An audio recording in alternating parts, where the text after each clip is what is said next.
A worn leather wallet sits on a mahogany desk, containing a faded photo of a woman's smile, radiant and full of promise. The image catches the fluorescent light, streaming through floor-to-ceiling windows, much like its owner, polished and professional on the surface, yet carrying secrets that no boardroom presentation could ever reveal. The emergency alarm pierced through the 42nd floor of Meridian Tower on a humid Thursday afternoon. Serenity Damaris, the 36-year-old CEO of NextGen Dynamics, maintained her trademark composure as she guided employees toward the stairwells with practiced efficiency. In the maintenance department 20 floors below, Rowan Estmere was reviewing safety protocols when the building's power grid suddenly failed. The 43-year-old facilities coordinator had seen many emergencies, but nothing could have prepared him for what would happen when he and the untouchable CEO found themselves trapped between floors, where desperation would shatter every wall they'd built around their hearts, leading to a confession that would change everything. "If we die here, know that I love you." Before we jump back in, tell us where you're tuning in from, and if this story touches you, make sure you're subscribed because tomorrow I've saved something extra special for you. The emergency lights cast an eerie red glow through the executive elevator as it lurched to a sudden stop between the 38th and 39th floors of Meridian Tower. Serenity Damaris pressed the emergency button repeatedly, her usually steady hands trembling slightly as the reality of their situation set in. The building's power grid had failed during what appeared to be a routine maintenance check, leaving her trapped with a man she had never formally met despite seeing him countless times in the hallways. Rowan Estmere stood against the opposite wall, his facilities coordinator uniform wrinkled from a long day of inspections. His calloused hands gripped the emergency phone, but the line remained dead.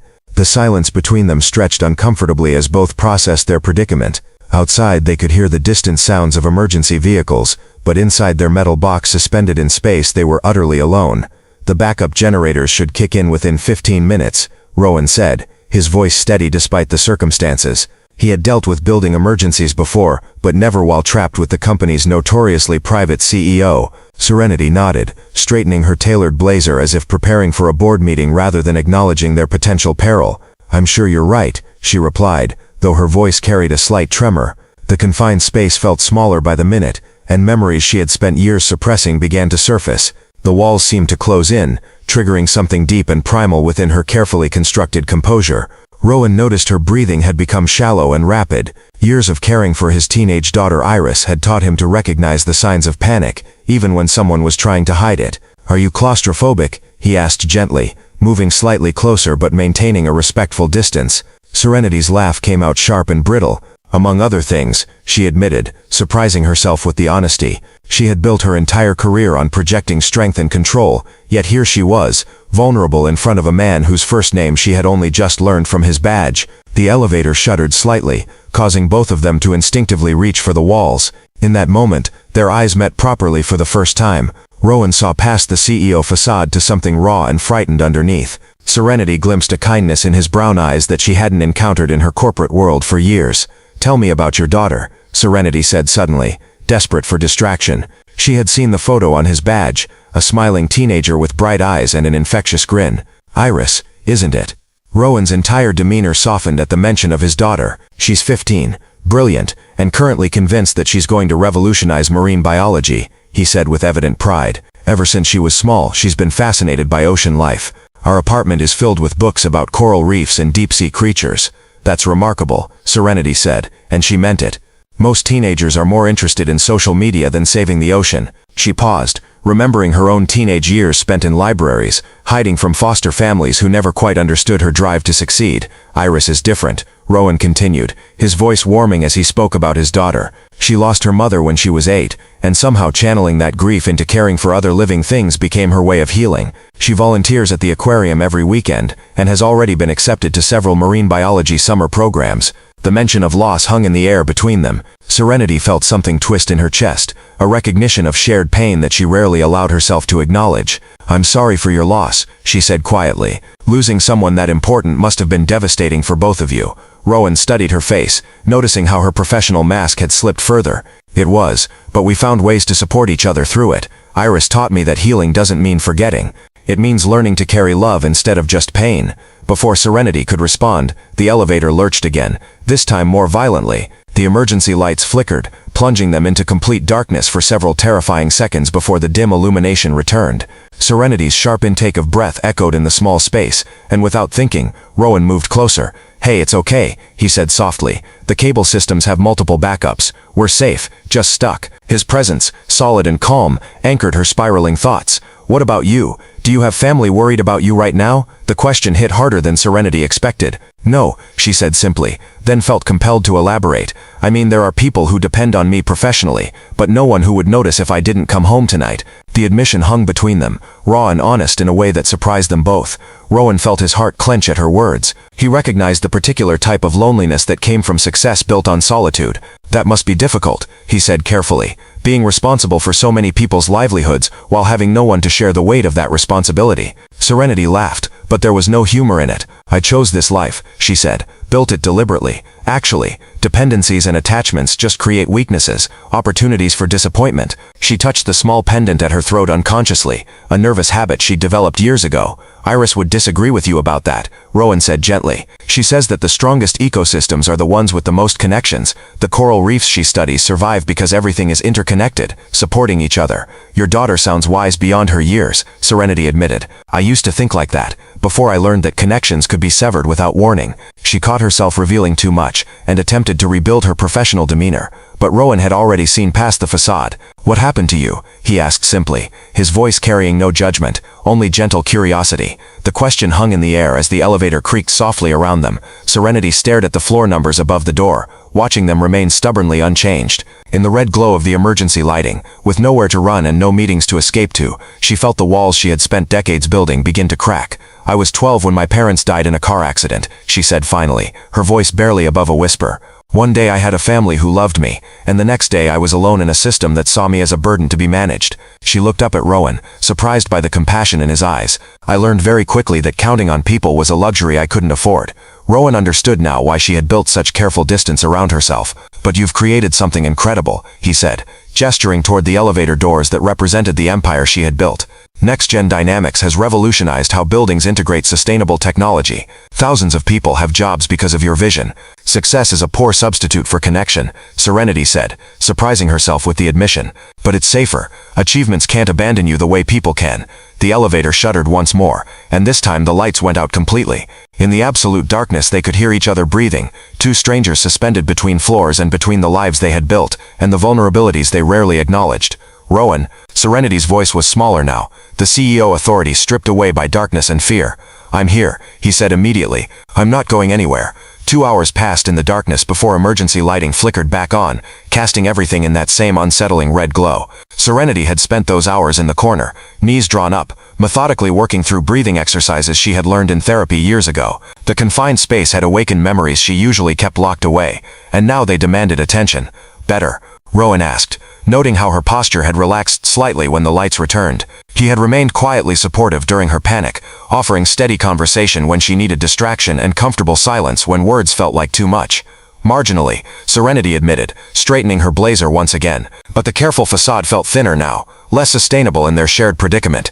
"I should probably explain why small spaces affect me so severely." She didn't owe him an explanation, but something about his patient presence made her want to share what she had never told anyone in her professional life. "After my parents died, I was placed with the Hendersons, a foster family in suburban Chicago. They seemed nice enough during the initial meetings, but they had 7 other foster kids in a house meant for half that number." Rowan listened without interrupting, recognizing the weight of what she was sharing. He had learned from Iris that sometimes people just needed to be heard without having their pain immediately fixed or minimized. "The younger ones got bedrooms, but us older kids were housed in the converted basement," Serenity continued, her voice taking on the flat tone people use when recounting trauma. "It was essentially a concrete box with small windows near the ceiling, and a space heater that barely worked. During Chicago winters, we would huddle together under whatever blankets we could find." Preparing and narrating this story took us a lot of time, so if you are enjoying it, subscribe to our channel, it means a lot to us. Now back to the story. She touched her pendant again, a thin gold chain with a small key that Rowan had noticed her fidgeting with throughout their time in the elevator. "This key belonged to my mother's jewelry box. It's the only thing I kept from my life before the accident. I used to clutch it during those nights in the basement, pretending it could unlock a door back to my real family."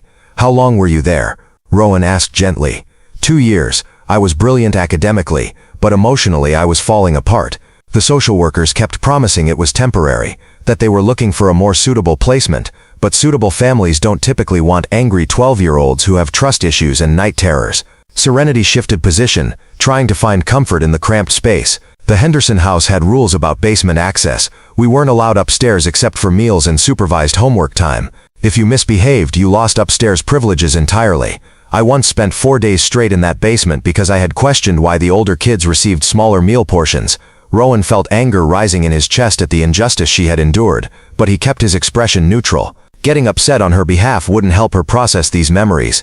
The worst part wasn't the physical discomfort, Serenity continued. It was the powerlessness, having no control over my environment, my schedule, even my access to basic things like natural light or privacy. I promised myself that once I was old enough to leave, I would never again put myself in a position where someone else controlled my circumstances. Is that why you became an entrepreneur rather than working for someone else? Rowan asked, beginning to understand how her childhood had shaped her adult choices. Partly, she nodded. But it goes deeper than that. I studied business and technology because they felt predictable. Markets have patterns, innovations follow logical progressions, and success comes from strategy and execution rather than the whims of people who might decide they don't want you anymore. She looked around the elevator, irony not lost on her that she was once again trapped in a small space beyond her control. When I started NextGen Dynamics, I was 26 and convinced that I could build a life where I never had to depend on anyone again. Every decision I made was designed to increase my independence and security. That must have been exhausting, Rowan observed. Always having to be the one in control, never allowing yourself to trust anyone else's support. Serenity considered this. It was, but it worked. I built exactly the life I wanted, successful, stable, and completely under my control. I have an apartment that's beautiful and peaceful, a company that reflects my values, and enough financial security that I'll never again have to worry about someone else determining my living situation. But you're also alone, Rowan said gently. Not as a criticism but as an observation. Alone is safe, Serenity replied automatically, then caught herself. Or at least it was until about 3 hours ago when I realized that all my careful independence means nothing if I die in an elevator with someone who barely knows my name. The vulnerability in her admission surprised them both. Serenity had spent so many years projecting strength that acknowledging fear felt like stepping off a cliff. I know more about you now than most people who've worked with you for years, I'd guess, Rowan said softly. And what I know is that you survived something that would have broken many people, and you used that survival to build something meaningful. NextGen's sustainability focus comes from those basement years, Serenity admitted. I became obsessed with creating buildings that prioritize human comfort and environmental health because I spent so much time in spaces that did neither. Every green building we design has extensive natural light requirements and emergency systems that prioritize human dignity. So your company isn't just successful, it's healing, Rowan realized. You're using your business to fix the things that were broken in your own experience. Serenity had never framed it that way, but she recognized the truth in his words. I suppose I am, though I never consciously connected those dots until just now. They sat in comfortable silence for a while, processing the weight of what she had shared. The elevator felt less like a trap and more like a confessional, a space removed from their normal lives where honesty felt possible. What happened to the other kids? Rowan asked eventually. The ones you shared the basement with. I lost touch with most of them when I aged out of the system, Serenity said sadly. Foster care doesn't exactly build lasting relationships, but I've tried to find ways to give back. NextGen funds several programs for youth aging out of foster care, and we have internship programs specifically designed for kids from non-traditional backgrounds. Does it help? Knowing that you're changing the experience for others, Serenity considered the question. Yes and no. It feels meaningful to know that some other 18-year-old won't have to figure out college and career planning completely alone. But it doesn't erase the years I spent feeling invisible and unwanted. Maybe that's not the point, Rowan suggested. Maybe the point isn't to erase your own pain, but to transform it into something that serves others. Is that what you did, after losing your wife? Rowan was quiet for a long moment. I'm still figuring that part out, he admitted, but watching Iris channel her grief into caring for ocean life has taught me that pain doesn't have to be the end of the story. It can be the beginning of a different kind of purpose. Serenity felt something shift inside her chest, a loosening of tension she had carried for so long that she had forgotten it was there. I've spent so many years protecting myself from feeling that kind of loss again that I never considered what I might be missing by staying so isolated. What do you think you're missing? Rowan asked. This, she said simply, gesturing between them. Conversation that goes deeper than quarterly reports and market projections. Someone asking how I'm really doing rather than just whether the latest project is on schedule. The elevator creaked softly around them, a reminder of their unusual circumstances, but neither felt as trapped as they had hours earlier. Instead, the confined space had become a cocoon for transformation, a place where carefully constructed walls could safely come down. "Your turn," Serenity said softly, as their conversation lulled. The emergency lighting had dimmed further, creating an even more intimate atmosphere in their suspended refuge. "You know more about my past than anyone in my professional life. It seems only fair that I understand what brought you to Meridian Tower's maintenance department." Rowan leaned back against the elevator wall, considering how much to reveal. Like Serenity, he had become expert at presenting a simplified version of his life to the world. The narrative was easier: devoted single father who chose stability over ambition for his daughter's sake. The reality was far more complicated. 8 years ago, I was a senior software architect at Dynamics Corp downtown, he began, using the company's old name that predated its merger. I was 35, married to Elena, and we had just bought our first house in Lincoln Park. I was on track for a VP position. Elena was teaching marine biology at Northwestern, and we were planning to start a family. He pulled out his wallet, showing Serenity a worn photo tucked behind his ID. A woman with kind eyes and an infectious smile stood next to a younger version of Rowan on what appeared to be a beach vacation. Elena was brilliant. She had just secured a grant to study coral reef restoration in the Pacific, and I was convinced I was the luckiest man alive. "She's beautiful," Serenity said, studying the photo. "You both look so happy." "We were," Rowan nodded. Elena had this way of finding wonder in everything. She could spend hours watching tide pools, explaining the symbiotic relationships between different species like she was describing magic. When she got pregnant with Iris, she immediately started planning how to teach her about ocean conservation from birth. His voice caught slightly, and Serenity noticed his hands tighten around the wallet. "What happened?" "Preeclampsia," Rowan said simply. "Elena developed severe complications during the pregnancy. The doctors managed to deliver Iris safely at 32 weeks, but Elena's condition deteriorated rapidly afterward. She had a massive stroke when Iris was just 6 weeks old." Serenity felt her heart clench. "I'm so sorry. The first 2 years were a blur," Rowan continued. "Iris was in the NICU for months, and I was trying to balance constant hospital visits with maintaining my career. My company was understanding initially, but software development doesn't pause for personal crises. I started missing deadlines, declining travel assignments, and turning down projects that required long hours." He stared at the elevator floor, lost in the memories. "Elena survived the stroke, but she needed round-the-clock care. The woman who used to lecture about complex ecosystem relationships could barely remember our names on good days. The medical bills were staggering, even with insurance. How did you manage it all?" Serenity asked, recognizing the impossible weight he had carried. "Badly at first," Rowan admitted. "I was trying to be everything to everyone, and failing spectacularly. Iris needed a parent who was present and attentive, Elena needed an advocate who could navigate the healthcare system, and my job needed someone who could focus on code architecture for 12 hours a day. Something had to give," Serenity observed. "My performance at work suffered dramatically. I was passed over for the VP promotion, then placed on a performance improvement plan. The irony was that my technical skills were still excellent, but I couldn't give the company the total commitment they expected. They wanted someone whose personal life wouldn't interfere with their professional obligations." Serenity recognized the impossible choice he had faced. "You chose family. I chose what mattered most," Rowan corrected gently. "But it wasn't easy. I had to take a lower-paying facilities position at a different company to get the flexible schedule I needed. The pay cut was substantial, and it meant giving up the career trajectory I had worked toward for 15 years. Do you regret it?" Rowan considered the question carefully. "I regret that the choice was necessary. I regret living in a system where caring for family is seen as a professional liability, but I don't regret choosing Iris and Elena over corporate advancement." "How long was Elena sick?" Serenity asked gently. 3 years, Rowan said quietly. 3 years of hoping for improvement that never came, of explaining to a toddler why mommy couldn't read bedtime stories anymore, of learning to navigate insurance denials and medical equipment and therapy schedules." He was quiet for a long moment before continuing. "Elena died when Iris was 4, complications from another stroke. By then Iris barely remembered her mother as anything other than the quiet woman in the hospital bed who sometimes smiled when she heard her voice. That must have been devastating for both of you." "It was, and it wasn't," Rowan said thoughtfully. "The actual death was almost a relief after watching her suffer for so long, but suddenly I was alone with a 4-year-old who had questions I couldn't answer and needs I barely understood how to meet." "How did you learn to be a single parent?" "Trial and error mostly. Elena's parents lived in Seattle and weren't involved much. My parents had passed away years earlier. I had to figure out everything from scratch: daycare logistics, doctor appointments, playdates, emotional support." Rowan smiled slightly. Iris taught me as much as I taught her. She was remarkably resilient, probably because she had never known life to be different. To her, having one parent who worked maintenance jobs and cooked macaroni and cheese for dinner most nights was just normal. But it wasn't what you had planned for your life, Serenity observed.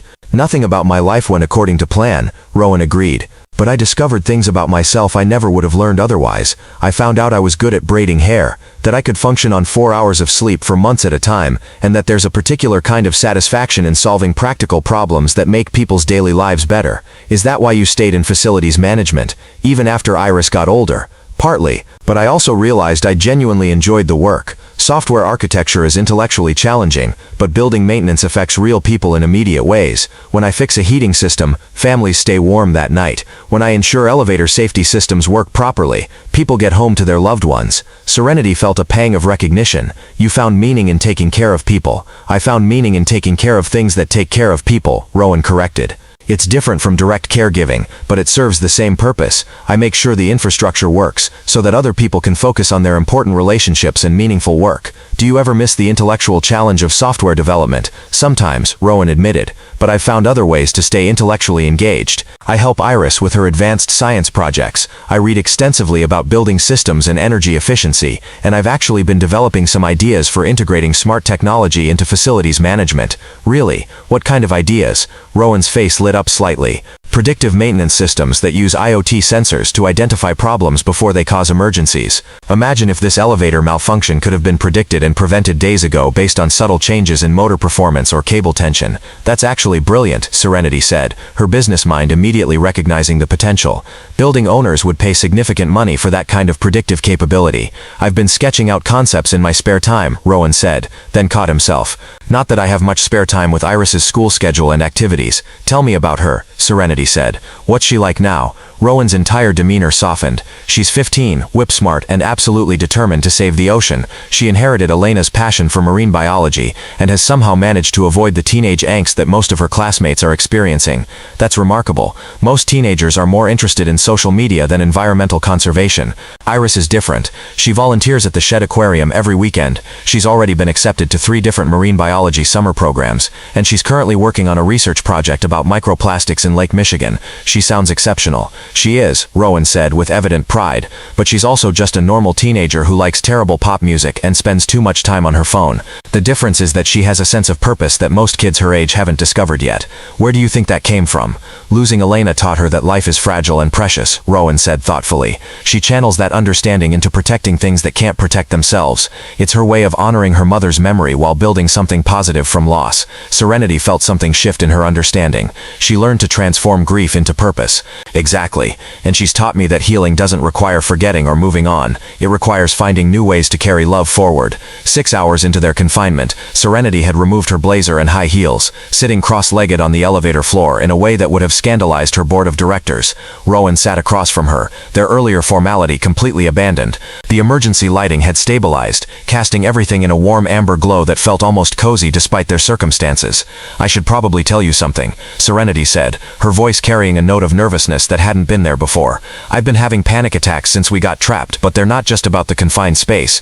Rowan looked up from where he had been sketching building system diagrams on the back of a business card, using a pen from Serenity's purse. What else is triggering them? You, she said simply, then quickly clarified when she saw his concerned expression. Not you specifically, but what you represent. I haven't had a genuine conversation with another person in years. The last time I let someone really see me, really know me, they left. Who left? Rowan asked gently. Serenity hesitated, then seemed to make a decision. His name was Jonathan. I met him during my second year of building NextGen. He was an environmental consultant we hired for a major project. Brilliant, passionate about sustainability, and the first person who seemed to understand both my professional vision and my personal drive. She picked at a loose thread on her skirt, avoiding eye contact. We dated for 2 years. I thought I had finally found someone who could handle my intensity, my need for control, my work schedule. I even started imagining a future that included more than just professional success. What happened? He got a job offer in San Francisco, a dream position with a major environmental firm. I expected him to turn it down, or at least to suggest that we figure out how to make it work long distance. Instead, he told me that he had realized our relationship was holding him back from his real goals. Rowan winced. That must have been devastating. The worst part was his explanation, Serenity continued, her voice taking on that flat tone she used when discussing painful topics. He said that loving me felt like being in a business partnership rather than a romantic relationship, that I had never truly let him in, never shown him who I was beneath the CEO persona. Was he right? Serenity looked up at Rowan, surprised by the directness of his question. Partially. I had shown him more of myself than I had shown anyone else, but I held back the parts I thought would make him run. The foster care trauma, the trust issues, the fact that I sometimes went days without meaningful human contact outside of work meetings. So he left because you weren't vulnerable enough, but you couldn't be vulnerable because you were afraid he would leave, Rowan observed. Exactly. And his leaving proved that my instincts were correct. People leave when things get complicated or inconvenient. It's better to maintain emotional distance from the beginning. Rowan was quiet for a moment, processing her words. Can I tell you something that might sound strange? We're trapped in an elevator, having the most honest conversation of my adult life. Strange is relative at this point. In the 6 hours we've been stuck here, you've shown me more authentic emotion and genuine personality than most people share in months of knowing each other. If Jonathan couldn't see who you really were, maybe the problem wasn't that you were holding back. Maybe the problem was that he wasn't paying attention. Serenity felt something crack open in her chest. You think so? I know so. In our conversation tonight, you've been funny, insightful, vulnerable, brilliant, and completely human. If he needed you to be more than that, he wasn't the right person for you. The elevator shuddered slightly, reminding them of their precarious situation, but neither felt the same fear that had gripped them hours earlier. Instead, the movement seemed to emphasize the intimacy of their shared space. Rowan, Serenity said quietly, if we don't get out of here tonight, if something goes wrong with the rescue, nothing's going to go wrong, he said firmly. Emergency crews are working on the power grid, and backup systems will be restored soon.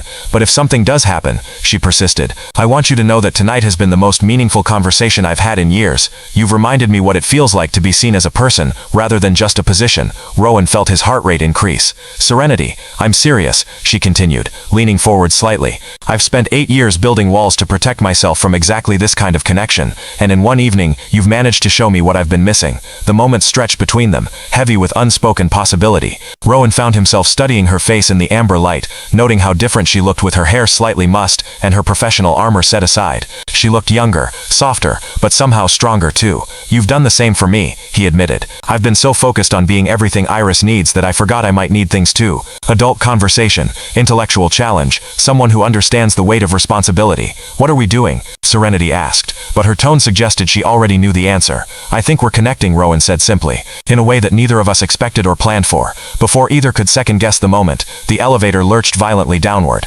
Emergency brakes engaged with a screech of metal, and they were thrown against the walls. The lights went out completely, plunging them into absolute darkness. Serenity, Rowan called out, reaching blindly across the space. I'm here, she responded, her voice shaky but strong. My shoulder hit the wall, but I think I'm okay. Stay where you are. I'm coming to you. In the darkness, Rowan carefully made his way across the small space until his hands found her shoulders. She was trembling, either from shock or fear, and without thinking, he pulled her against his chest. It's okay, he murmured into her hair. The emergency brakes worked. We're stable. Serenity allowed herself to lean into his warmth, abandoning the last pretense of professional distance. Rowan, she whispered against his shoulder. I'm here, he said, his arms tightening around her. I'm not going anywhere. If we die here, she said, her voice barely audible, know that I love you. The words hung in the darkness between them, raw and honest, and completely unexpected. Rowan felt his breath catch, not because the declaration was unwelcome, but because it voiced what he had been feeling but hadn't dared to acknowledge. We're not going to die, he said firmly, pulling back just enough to cradle her face in his hands, even though he couldn't see her in the darkness. But I love you too. Against all logic and practical sense, I love you too. Their lips found each other in the darkness, a kiss that tasted of desperation, and hope, and the particular intimacy that comes from shared vulnerability. When they broke apart, both were breathing hard. This is crazy, Serenity whispered. We barely know each other. We know the important things, Rowan replied. We know how the other responds to crisis, what matters most to them, what they're afraid of, and what they hope for. Is that enough? For now it's everything. The emergency lighting flickered back on, less bright than before but steady. They could see each other's faces clearly now, both flushed and wondering at what had just transpired between them. When we get out of here, Serenity said slowly, will this still feel real? I don't know, Rowan admitted, but I'd like to find out. Above them they could hear voices and machinery. The rescue teams had arrived. 3 weeks after their elevator rescue, Serenity found herself doing something completely unprecedented, leaving work early on a Tuesday afternoon. She had canceled her 4 p.m. meeting with the Sustainability Board and rescheduled her call with the Portland development team, all so she could meet Iris Estmere at the Shed Aquarium. The invitation had come through Rowan, carefully worded as a casual suggestion. Iris mentioned that she'd love to show someone her coral restoration project, he had said during one of their lunch meetings. She's been working with the aquarium staff on a research presentation, and she could use feedback from someone with with your business expertise. They both knew it was more than that. In the weeks since their elevator experience, Rowan and Serenity had been navigating the delicate transition from crisis-bonded strangers to whatever they were becoming. Coffee meetings had evolved into lunches, and lunches had stretched into early dinners, but they had been carefully dancing around the largest part of Rowan's life, his daughter. Serenity arrived at the aquarium entrance 10 minutes early, feeling uncharacteristically nervous. She had changed clothes 3 times that morning, finally settling on dark jeans and a soft sweater that looked professional enough to maintain her credibility, but casual enough to suggest she understood this was not a business meeting. "Miss Damaris," a bright voice called out. Serenity turned to see a teenage girl approaching with Rowan's warm eyes and an excited smile. "I'm Iris. Dad said you might be able to help me figure out how to present my research to potential donors. Please, call me Serenity," she replied, immediately charmed by the girl's enthusiasm. "And I'm honored that you'd want my input. Your father tells me you're working on something related to coral reef restoration." "Not just restoration," Iris said, her eyes lighting up. "Active regeneration using 3D printed structures and carefully selected symbiotic organisms. Would you like to see?" As they walked through the aquarium, Iris explained her project with the kind of passionate detail that reminded Serenity of Rowan describing his predictive maintenance concepts. The girl had inherited both parents' intellectual curiosity and had channeled it into something remarkable. "This is where I spend most of my volunteer time," Iris said, leading Serenity to a research area behind the main exhibits.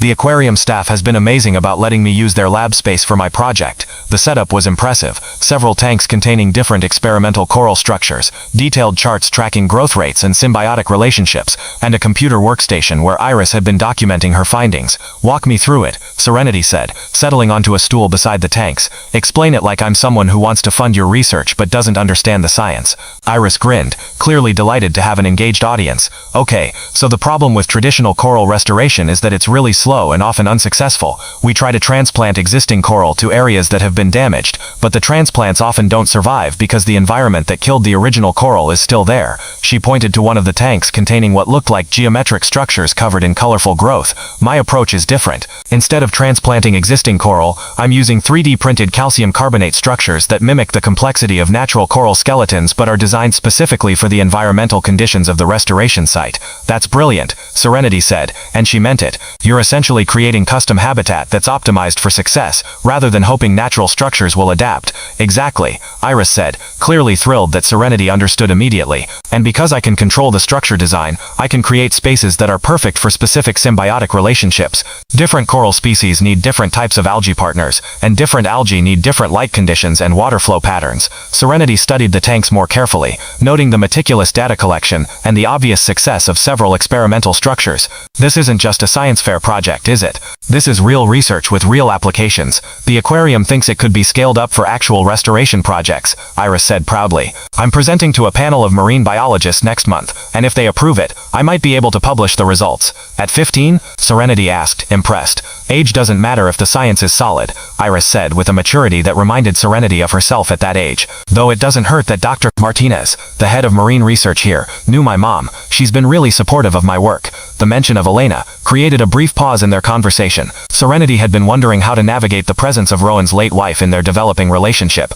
and here was an opportunity to understand that dynamic better. "Your father talks about your mother often," Serenity said carefully. "She sounds like she was an amazing person." "She was," Iris said simply. "I don't remember her as much as I'd like to, but I remember that she was always curious about everything. Dad says I get that from her." She paused, studying Serenity thoughtfully. "He talks about you too, you know." Serenity felt her cheeks warm. "He does. He's been different since you two got stuck in that elevator," Iris observed with the directness that teenagers sometimes possess. "Happier, I think. Like he remembers that he's more than just my dad." The comment was surprisingly insightful, and Serenity recognized the wisdom of someone who had learned to read adult emotions out of necessity. "How do you feel about that?" Iris considered the question seriously. "I think it's good. Dad gave up a lot when Mom got sick, and after she died, he's always made sure I had everything I needed. But I don't think he's taken care of his own needs in years. He's a remarkable father," Serenity said. "He is," Iris agreed. "But I'm going to college in 3 years, and I worry about him being alone. He's too young to spend the rest of his life just being my dad." They worked together for the next 2 hours, with Iris explaining her research methodology, and Serenity helping her think through how to present the business case for scaling the project. Serenity found herself genuinely engaged, not just with the science but with Iris herself. The girl was brilliant but not pretentious, passionate but practical, and possessed an emotional intelligence that probably came from navigating loss at a young age. She was also clearly protective of her father while being mature enough to recognize his needs as an individual. "Can I ask you something?" Iris said as they were organizing her research notes. Of course. Are you planning to hurt my dad? The question was asked without hostility, but with the seriousness of someone who had already watched one parent suffer and disappear. Serenity felt the weight of responsibility in the girl's direct gaze. I hope not, Serenity said honestly. I care about him a great deal, and I would never intentionally cause him pain, but you might unintentionally. Serenity appreciated the girl's directness, even as it made her uncomfortable. I might. I'm still learning how to be in a relationship with someone, and I'm sure I'll make mistakes. As long as you're trying to learn, that's what matters, Iris said pragmatically. Dad's made plenty of mistakes too, but he always tries to fix them. When Rowan arrived to pick them up, he found them deep in conversation about marketing strategies for environmental research. Serenity was sketching organizational charts on a napkin, while Iris took notes on her phone. How did it go? He asked, looking between them with cautious hope. Your daughter is going to change the world, Serenity said, standing to greet him with a smile that reached her eyes, and she's taught me more about marine biology in 3 hours than I learned in 4 years of college. She's pretty amazing, Rowan agreed, watching as Iris gathered her research materials with obvious pride in her work. Dad, Serenity helped me figure out how to structure my presentation for the research panel, Iris said excitedly. She knows how to talk to people with money so they understand why science matters. That's wonderful, Rowan said, catching Serenity's eye with a grateful look. Are you hungry? We were thinking of getting dinner, and Iris wanted to show Serenity her favorite sushi place. I'd love that, Serenity said, surprising herself with how much she meant it. The afternoon had given her a glimpse of what family life might look like, and instead of feeling trapped or overwhelmed, she felt welcomed. As they walked toward the aquarium exit, Iris fell into step between them, chattering about her research plans and asking Serenity questions about business development. Rowan caught Serenity's hand as they walked, a gesture that felt natural rather than calculated. Thank you, he said quietly, for taking her seriously, for understanding what this means to her. Thank you for sharing her with me, Serenity replied. She's incredible, Rowan. You've raised someone truly special. We're both still figuring it out as we go, he said with a smile, but I think we make a pretty good team. Looking at them together, Serenity felt something she had never expected to experience, the possibility that she might belong somewhere after all. 6 weeks after their aquarium visit, Serenity sat in her corner office watching the Chicago skyline as snow began to fall. Her assistant had just delivered the quarterly reports, but her attention kept drifting to the small framed photo on her desk, a candid shot Iris had taken of her and Rowan during their dinner at the sushi restaurant. They were both laughing at something Iris had said, their faces relaxed and genuine in a way that still surprised Serenity when she looked at it. The relationship had developed with an intensity that both thrilled and terrified her. Rowan would stop by her office during his evening maintenance rounds, and they would steal 20 minutes of conversation before he headed home to Iris. Weekends had begun to include family activities, museum visits, walks along Lake Michigan, and quiet dinners where Iris would update them on her research progress while Rowan and Serenity exchanged glances that spoke of growing intimacy. But it was Iris who had truly captured Serenity's heart. The girl's brilliant mind and passionate dedication reminded Serenity of her younger self, but with the emotional security that came from having a loving parent. Watching Rowan with his daughter had shown Serenity what good parenting looked like, supportive without being controlling, proud without being possessive, protective without being limiting, which was why the phone call she had received that morning had affected her so deeply. Ms. Damaris, Dr. Martinez from the Shed Aquarium had said, I'm calling about Iris Estmir's research project. As you know, she's scheduled to present to our donor panel next month, and the response has been overwhelmingly positive. That's wonderful, Serenity had replied, genuinely pleased for Iris. The challenge is funding for the next phase. Iris wants to expand her trials to include field testing at restoration sites in the Caribbean, but the cost is substantial. Travel, equipment, research vessel time, laboratory fees. We're looking at approximately $50,000 for a 6-month pilot program. Serenity had felt her heart sink. She knew Rowan's financial situation well enough to understand that $50,000 might as well be $50 million. His facilities coordinator salary was comfortable enough for their daily needs, but hardly sufficient for funding major research expeditions. Are there grants available? She had asked. We're applying for several, but the competition is fierce, and most foundations prefer to fund established researchers rather than teenagers, regardless of how brilliant they are. Between you and me, Iris's age is working against her, even though her science is solid. After ending the call, Serenity had spent the morning researching marine biology grants and fellowship programs. What she discovered confirmed Dr. Martinez's assessment. The funding landscape for young researchers was limited and highly competitive. Most opportunities required applicants to be enrolled in graduate programs or have institutional affiliations that Iris wouldn't qualify for until college. But Serenity had resources that could solve this problem immediately. She had built NextGen Dynamics specifically to have the flexibility to pursue projects that aligned with her values. The company's charitable foundation had supported various environmental initiatives over the years, and expanding into marine conservation was a natural fit. Iris's research could become the foundation's first major marine biology project, providing both the funding she needed and the institutional backing that would open doors to other opportunities.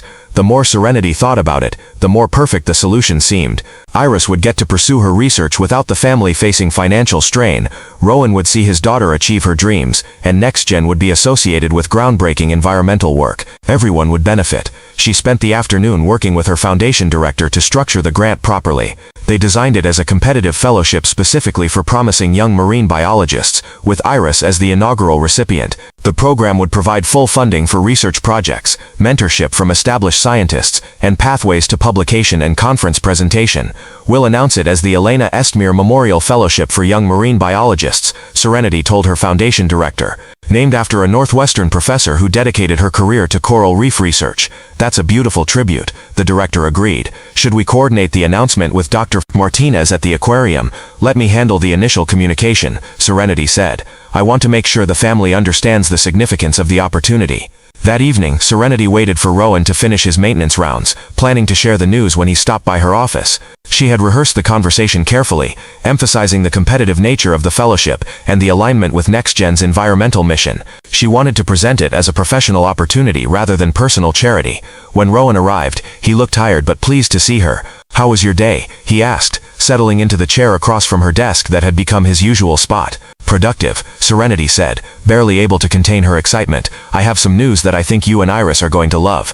She explained the fellowship program, watching Rowan's expression change from curiosity to surprise, to something that looked disturbingly like concern. When she finished, he was quiet for a long moment. $50,000, he said finally, plus additional funding for publication costs and conference travel, Serenity added, and mentorship from some of the top marine biologists in the country. It's an incredible opportunity. Named after Elena, Rowan said, his voice carefully neutral. I thought that was appropriate, given her background in marine biology. Iris will be carrying on her mother's legacy while pursuing her own research. Rowan stood up and walked to the window, his hands clasped behind his back. Serenity felt the first flutter of unease as she watched his posture stiffen. "When did you set this up?" he asked without turning around. "Today." Martinez called to discuss the funding challenges for Iris's next research phase. "I knew the foundation could help, and Dr. Martinez called you directly." Rowan interrupted, turning to face her. "About my daughter's financial needs?" Serenity realized her mistake immediately. "He mentioned it in passing when I called to ask about her research progress. I've been following her work since our aquarium visit, and you decided to solve our money problems without discussing it with me first," Rowan said, his voice growing colder. "It's not charity," Serenity said quickly. "It's a legitimate fellowship program. Iris earned this opportunity through her own merit, a fellowship program that you created today specifically for her," Rowan pointed out. After learning that we couldn't afford to fund her research ourselves, the conversation was spiraling away from Serenity's careful plans. "I thought you'd be happy. Iris gets to pursue her dreams without the family facing financial stress." "Without the family facing financial stress," Rowan repeated. "Do you hear yourself? You've decided that our financial situation is a problem that needs solving by your foundation." "That's not what I meant," Serenity protested, but even as she said it, she realized that was exactly what she had meant. "Serenity, I've been supporting my daughter on my salary for 11 years. We've never gone without anything essential, and Iris has never felt deprived or limited by our circumstances. But this research opportunity is expensive, yes, and if Iris doesn't get to do the Caribbean fieldwork this year, she'll find other ways to advance her research, or we'll figure out how to fund it ourselves, even if it takes longer. Why would you choose the harder path when there's a simple solution available?" Serenity asked, genuinely confused by his reaction. Rowan stared at her for a moment, and she saw something shift in his expression. "Because the simple solution isn't simple for me. It's you using your wealth to fix a problem that you've decided we can't handle ourselves. I never said you couldn't handle it. You didn't have to say it. You heard that we needed $50,000, and your immediate response was to create a fellowship program. It never occurred to you to ask what we wanted to do about it, or whether we had other plans, or whether we were comfortable accepting that kind of help." Serenity felt defensive anger rising in her chest. "I was trying to help your daughter achieve something extraordinary. How is that wrong?" "It's not wrong, but it's not right either," Rowan said, running his hands through his hair. "You made a decision about our lives without including us in the decision-making process. That's not partnership, Serenity. That's you managing a problem. So what if it is? She snapped, her professional instincts taking over.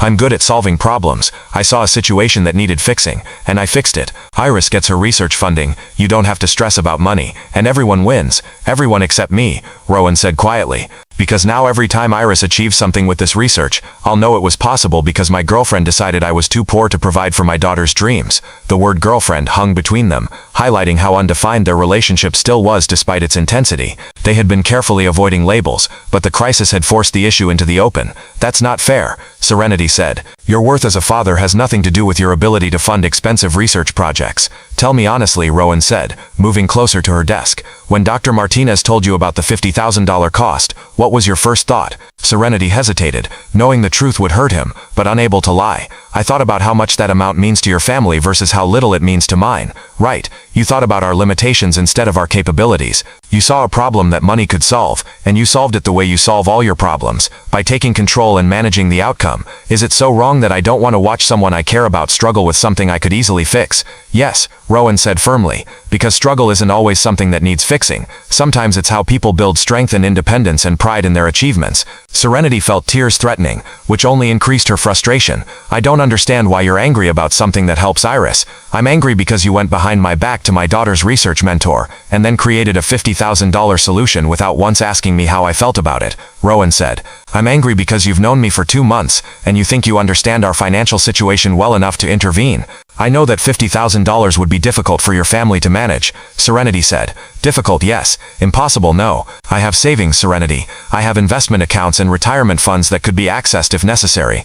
I also have family members who could contribute, and Iris has grandparents who would be honored to support her research. Serenity stared at him, realizing how many assumptions she had made. I didn't know, because you didn't ask. You saw my job title and my apartment, and decided you knew everything about our financial capabilities. I was trying to help, she said, her voice smaller now. I know you were, but help is supposed to be offered, not imposed, and it's supposed to come from understanding what people actually need, not what you think they need. They stood in silence for a moment, the weight of the misunderstanding settling between them. Serenity felt the familiar urge to retreat, to rebuild the walls that protected her from exactly this kind of interpersonal confusion. What do you want me to do? She asked finally. Cancel the fellowship program. I want you to understand why this hurt, Rowan said. I want you to see that you made decisions about my family without trusting me to be part of the process. I thought I was being thoughtful, solving the problem before it became a source of stress for you. But you weren't thinking about what I might want or need as Iris's father. You were thinking about what you would want if you were in my situation. The observation stung because it was accurate. Serenity had projected her own childhood experiences onto their situation, remembering what it felt like to need help that never came, and wanting to ensure that Iris never experienced that disappointment. You're right, she admitted. I should have talked to you first. Yes, you should have. And more than that, you should have trusted me to handle my daughter's needs appropriately, even if my solutions look different from yours. Rowan moved toward the door, then paused. I need some time to think about this, Serenity. About what it means that your instinct was to manage our problem rather than share it with us. Rowan, please don't leave angry. We can figure this out. I'm not angry anymore, he said, and somehow that was worse than if he had been. I'm just realizing that we might want different things from this relationship. After he left, Serenity sat alone in her office as the snow continued to fall outside. She stared at the fellowship paperwork on her desk, trying to understand how her attempt to help had created such a fundamental rift between them. The solution had seemed so obvious, so generous, so right, but as she replayed the conversation, she began to see it from Rowan's perspective. She had treated him like a problem to be solved rather than a partner to be consulted. She had made assumptions about his capabilities and limitations, without giving him the chance to share his own plans or preferences. Most painfully, she realized she had done exactly what Jonathan had accused her of years earlier. She had approached their relationship like a business transaction, identifying problems and implementing solutions without considering the emotional or personal implications for the people involved. The irony was devastating. In trying to prove that she could be supportive and generous, she had instead demonstrated that she still didn't understand how to be truly intimate with another person. The following morning, Serenity arrived at Meridian Tower, an hour earlier than usual, hoping to catch Rowan during his shift change. She had spent the entire night replaying their argument, and while she still believed her intentions had been good, she could see how her execution had been problematic. An apology felt like the right place to start rebuilding whatever had been damaged between them. But when she reached the facility's office, Rowan's supervisor informed her that he had requested a schedule change, and would be working the overnight shift for the foreseeable future. The message was clear. He was avoiding her. Over the next week, Serenity made several attempts to connect. She sent carefully worded emails that went unanswered, left voicemails that weren't returned, and even stopped by the aquarium, hoping to run into Iris. But the girl was also conspicuously absent from her usual volunteer schedule. The fellowship paperwork remained on Serenity's desk, untouched and increasingly symbolic of her failure to understand the people she cared about most. Her foundation director asked several times about moving forward with the announcement, but Serenity kept postponing, unwilling to proceed without Rowan's blessing. Just scrap it, she finally told him on Friday afternoon. The Elena Estmir Memorial Fellowship was a mistake. 2 weeks after their fight, Serenity threw herself back into work with the intensity that had built her company. She scheduled back-to-back meetings, accepted speaking engagements she would normally decline, and began personally overseeing projects that her team could have handled independently. Her assistant started booking her calendar in 15-minute increments to accommodate her suddenly frenetic pace. The strategy worked during business hours. Focused on quarterly projections and expansion plans, she could avoid thinking about amber elevator light, or the sound of Rowan's laugh, or the way Iris's eyes lit up when discussing coral regeneration. But evenings and weekends stretched endlessly, filled with the silence she had once treasured, and now found suffocating. Her waterfront apartment, which had always felt like a peaceful sanctuary, began to feel like an expensive prison. The views that had once inspired her now reminded her of conversations with Rowan about architecture and urban planning. The kitchen that she rarely used made her think of the dinners they had shared, simple meals that had been more satisfying than any business function she had ever attended. 3 weeks into their separation, Serenity made a decision that surprised even her. She scheduled a therapy appointment. Dr. Rebecca Chen's office was nothing like the sterile corporate environments where Serenity usually felt comfortable. Warm lighting, soft furniture, and an absence of sharp angles created a space that invited vulnerability rather than professional posturing. "What brings you here today?"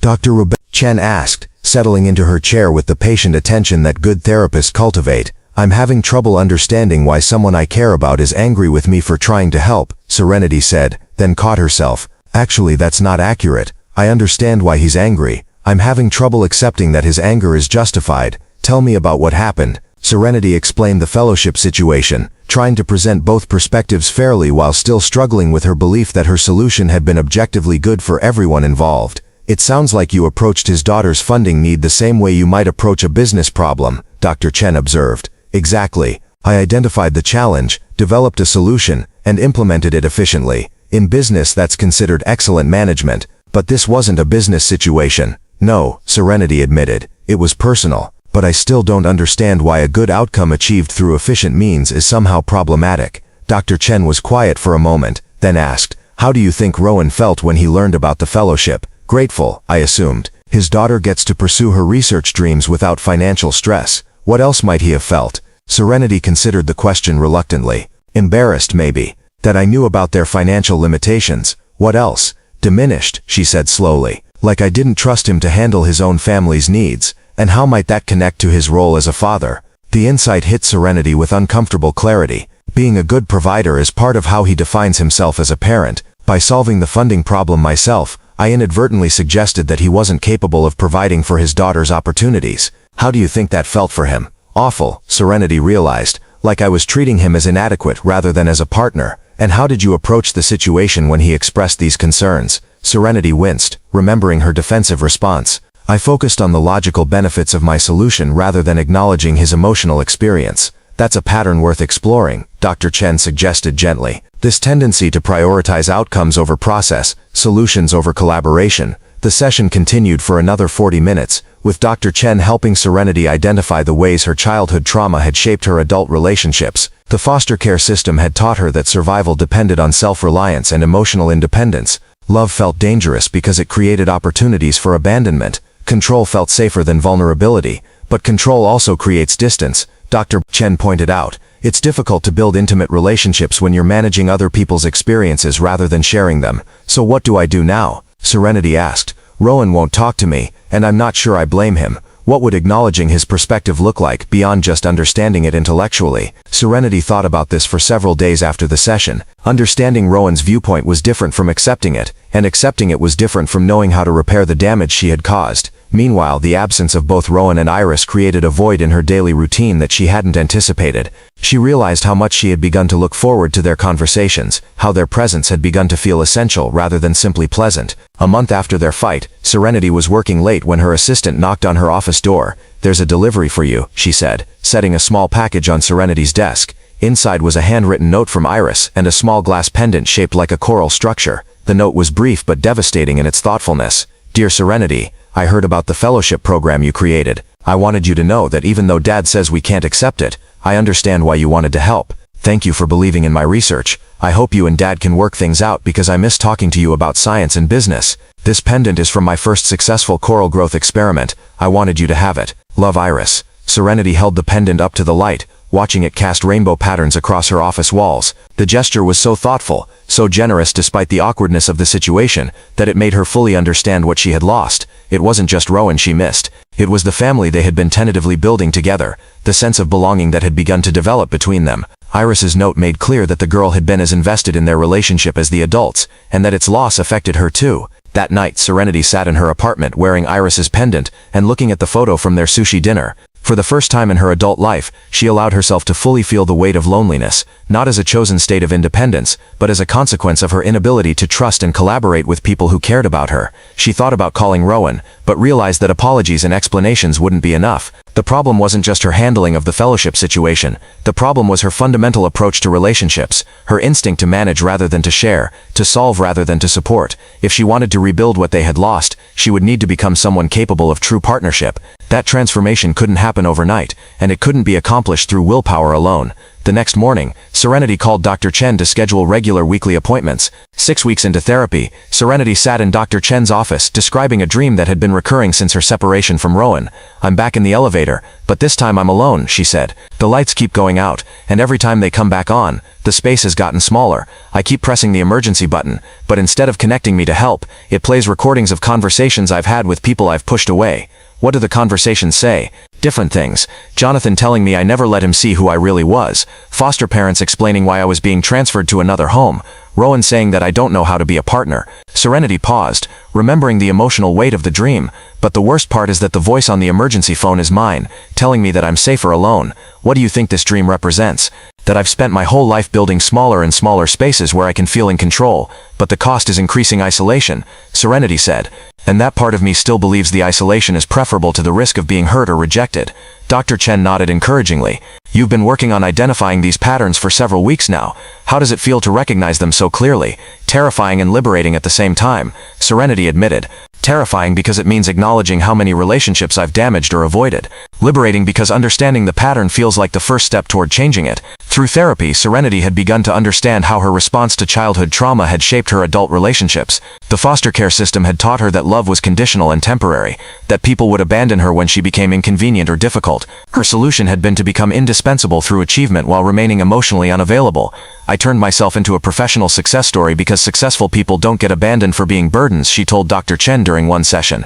But I also made sure never to need anything from anyone, because needing things creates opportunities for disappointment. And how did this strategy work in your relationship with Rowan? At first it felt perfect. He needed someone who understood responsibility and sacrifice, and I needed someone who appreciated achievement and independence. We were both competent adults who could admire each other without requiring vulnerability. But that changed. It changed when I realized I was falling in love with him, Serenity said. And even more when I started caring about Iris as if she were my own family. Suddenly I had people whose happiness and success mattered to me as much as my own. And that felt dangerous. It felt impossible to manage. I knew how to control my own outcomes, but I couldn't control theirs. The fellowship program was my attempt to use my resources to ensure their success, which would protect me from having to watch them struggle or fail. So you tried to solve their challenges the same way you had solved your own. Exactly. But what worked for me as an individual didn't work for us as a family unit. Rowan didn't need a benefactor. He needed a partner. Iris didn't need a savior. She needed an adult who believed in her capabilities without trying to eliminate her obstacles. Dr. Chen had introduced Serenity to the concept of interdependence as distinct from both dependence and independence. In interdependent relationships, people maintain their individual identities and capabilities, while also relying on each other for emotional support, shared decision-making, and collaborative problem-solving. Independence is about not needing anyone, Dr. Chen explained. Dependence is about not being able to function without someone. Interdependence is about choosing to share your life with someone while maintaining your ability to take care of yourself. This framework helped Serenity understand what had gone wrong with Rowan. She had approached their relationship from a position of independence, maintaining control over all major decisions and using her resources to solve problems unilaterally. But healthy partnerships required interdependence, sharing challenges, making decisions together, and allowing each person to contribute their strengths while acknowledging their limitations. I thought partnership meant being strong enough that I didn't burden anyone else, Serenity realized. But actual partnership means being vulnerable enough to let someone else help carry the weight. As her therapy progressed, Serenity began making changes in other areas of her life. She started delegating more responsibility to her management team, recognizing that her need to control every aspect of NextGen's operations was another manifestation of her trust issues. She joined a CEO support group where successful business leaders discussed the challenges of balancing professional achievement with personal relationships. Most significantly, she began reaching out to reconnect with people she had pushed away over the years. She called her college roommate, whom she had lost touch with after graduation when maintaining the friendship required more emotional availability than Serenity was comfortable with. She reached out to former colleagues who had tried to develop deeper friendships that she had kept strictly professional. I'm learning that I have a pattern of ending relationships before people can disappoint or abandon me, she told Dr. Chen. I've been so afraid of being left behind that I've been leaving first. How does it feel to reconnect with these people? Surprisingly good. Most of them remember me more fondly than I expected, and several have said they always wondered what happened to our friendship. It turns out that my assumption that people would be relieved to have less contact with me was often wrong. 3 months into therapy, Serenity made a decision that would have been unthinkable before her elevator experience. She stepped back from day-to-day operations at NextGen to focus on strategic development and personal growth. She promoted her COO to president, retaining her CEO title but shifting her role to long-term vision and external partnerships. I've been using work to avoid dealing with personal relationships, she explained to her leadership team. But running a company that values human well-being while neglecting my own emotional development is hypocritical and unsustainable. The change was initially difficult. Without the constant demands of operational management, Serenity had more time to think about what she wanted from life beyond professional success. The silence in her apartment felt different now, less like peaceful solitude, and more like an invitation to consider what might fill the space. She started taking art classes, something she had loved as a young person but abandoned during her drive toward business success. Working with her hands, creating something beautiful rather than just functional, reconnected her with parts of herself that had been dormant for years. I used to paint when I was in foster care, she told Dr. Chen. It was one of the few activities that felt completely mine, that no one could take away or critique or use to judge my worthiness. What does it feel like to return to that now? Like remembering a language I used to speak fluently. There's muscle memory there, but also a sense of reclaiming something I sacrificed for the sake of appearing professional and serious. The art classes led to other changes. Serenity joined a hiking group, attended lectures at the local university, and began volunteering at a mentorship program for young people aging out of foster care. Each activity expanded her world beyond the narrow focus of business achievement, and introduced her to people who knew her as Serenity the person rather than Serenity the CEO. I'm starting to understand the difference between being alone and being lonely, she reflected during one therapy session. For years I thought they were the same thing, but they're not. I can choose solitude when I need it without isolating myself from meaningful connections. 4 months after her fight with Rowan, Serenity received an unexpected email from Dr. Martinez at the Shed Aquarium. Iris had been selected for a competitive research program that would fund her Caribbean fieldwork through a collaboration between the aquarium and several universities. The opportunity was even more comprehensive than what Serenity's fellowship would have provided, including mentorship, publication support, and college preparation.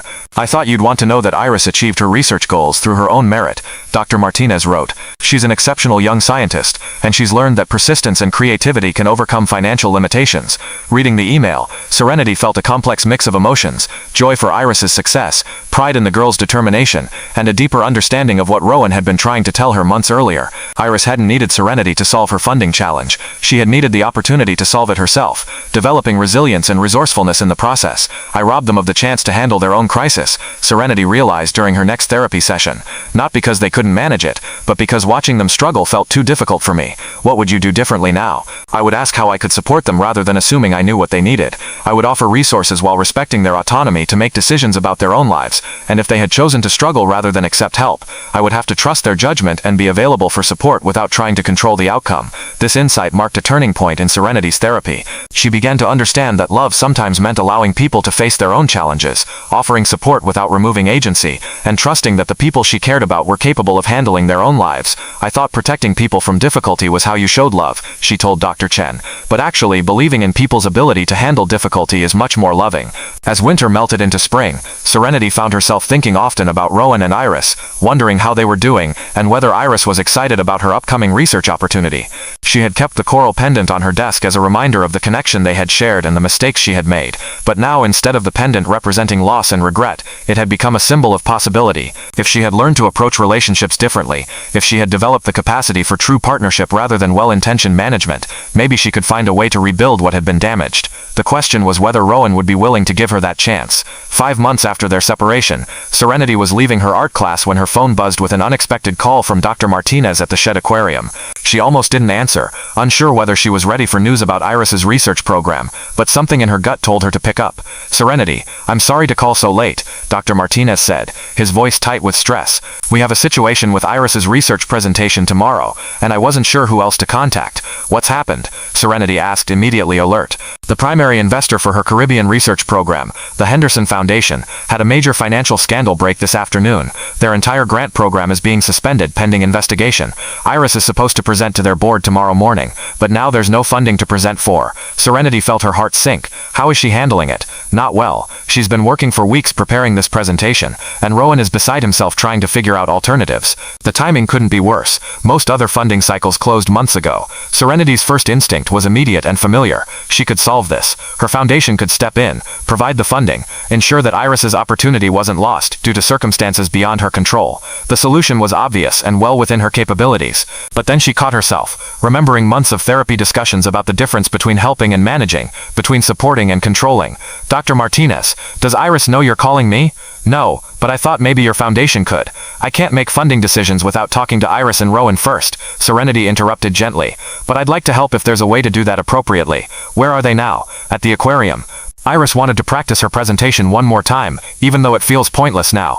20 minutes later, Serenity stood outside the Marine Research Lab, where she had first learned about Iris's coral regeneration project. Through the glass she could see Iris at her computer, shoulders slumped in defeat, while Rowan sat beside her with his hand on her back in quiet support. Serenity knocked softly, and both looked up with surprise when they saw her. "Dr. Martinez called me," she said simply. "I heard about the Henderson Foundation situation. I'm sorry, I know how much this opportunity meant to you."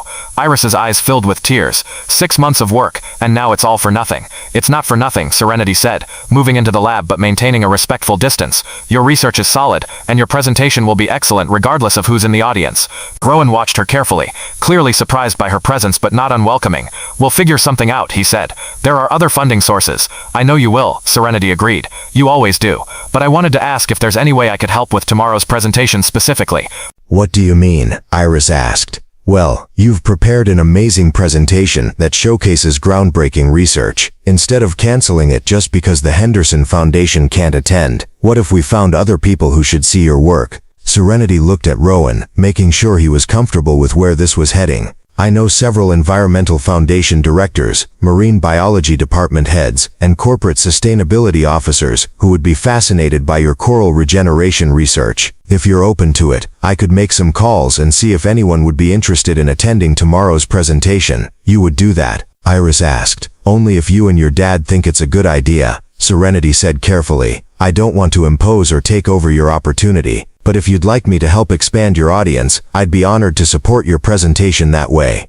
Rowan studied her face, and Serenity could see him processing this different approach. She wasn't solving their problem or providing funding directly. She was offering to use her network to create opportunities while leaving all the decisions in their hands. "What would that look like exactly?" Rowan asked. "I'd reach out to my contacts, explain that there's a brilliant young researcher presenting tomorrow, and invite them to attend if they're interested. No promises about funding, no pressure to commit to anything, just an opportunity for more people to see Iris's work and make their own decisions about whether they want to support it." Iris looked at her father. "Dad, what do you think?" "I think," Rowan said slowly, "that having more people see your research is always a good thing. And I appreciate that Serenity is offering to help us expand our opportunities rather than trying to solve our problems for us." The comment carried weight beyond the immediate situation, acknowledging the growth that had happened during their time apart. "Okay," Iris said, her enthusiasm beginning to return. "Let's do it." Serenity spent the next 3 hours making phone calls and sending emails, carefully framing the invitation as an opportunity to witness innovative research rather than a request for funding support. By late evening she had secured attendance from representatives of 4 different foundations, 2 university research departments and 3 corporate environmental programs. "No promises about outcomes," she reminded Iris as they reviewed the updated attendee list. "But you'll have a room full of people who are genuinely interested in marine conservation. This is actually better than just the Henderson Foundation," Iris realized. More diverse perspectives, more potential pathways for collaboration. As they prepared to leave the aquarium, Rowan caught Serenity's arm gently. Thank you, he said quietly. This was exactly the kind of support we needed. Thank you for letting me help, Serenity replied, and for trusting me to do it appropriately. They looked at each other for a long moment, both recognizing that something had shifted between them, but neither ready to name it yet. Tomorrow would be Iris's day to shine, but tonight had been Serenity's opportunity to prove that she had learned the difference between supporting someone's success and controlling their circumstances. The Marine Research Lab was packed beyond capacity the next morning, with people standing along the walls as Iris prepared to present her coral regeneration research. Serenity sat in the back row, watching as the teenager she had grown to love stood confidently before an audience of marine biologists, foundation directors, and environmental researchers. Traditional coral restoration focuses on transplanting existing specimens, Iris began, her voice clear and confident despite the pressure. But my approach creates custom habitat structures designed specifically for the environmental conditions of each restoration site. As Iris moved through her presentation, demonstrating the 3D printed structures and explaining the symbiotic relationships she had cultivated, Serenity felt a profound sense of pride mixed with something deeper. This brilliant young woman was achieving her dreams through her own merit, her own preparation, her own courage. All Serenity had done was ensure the right people were in the room to witness it. The implications for large-scale reef restoration are significant, Iris continued, clicking to her final slide. This approach could accelerate recovery timelines from decades to years while creating more resilient ecosystem structures. The applause was immediate and enthusiastic. During the question period that followed, it became clear that Iris had not only impressed her audience, but had genuinely excited them about the possibilities her research represented. Dr. Sarah Kim from the Pacific Marine Foundation was the first to approach afterward. Iris, this is extraordinary work. We'd like to discuss funding your Caribbean field trials as part of our Young Researcher Initiative. Within 30 minutes, Iris had received 3 concrete funding offers and invitations to present at 2 major marine biology conferences. The research opportunity that had seemed lost just 24 hours earlier had transformed into something bigger and more comprehensive than originally planned. Rowan watched his daughter navigate these conversations with growing amazement. She fielded technical questions with expertise, discussed collaboration possibilities with maturity, and maintained her enthusiasm while staying grounded about the work ahead. She's incredible, Serenity said quietly, appearing beside him as they watched Iris explain her methodology to yet another interested researcher. She really is, Rowan agreed. Thank you for making this possible. Not the funding, she earned that herself, but for giving her the platform to show what she's capable of. That's all she ever needed, Serenity replied. Someone to believe in her work enough to put it in front of the right people.